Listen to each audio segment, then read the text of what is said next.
राष्ट्रवादी काँग्रेस पक्षाचे नाव आणि चिन्ह निवडणूक आयोगाने अजित पवार गटाला बहाल केलंय।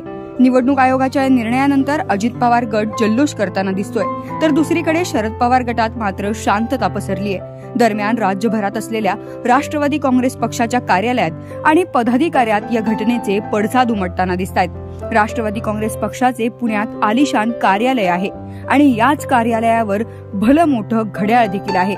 मात्र आता हे घड्याळ अजित पवार गटाला देण्यात आल्याने शरद पवार गटाने कार्यालयावरून हे घड्याळ हटवलं।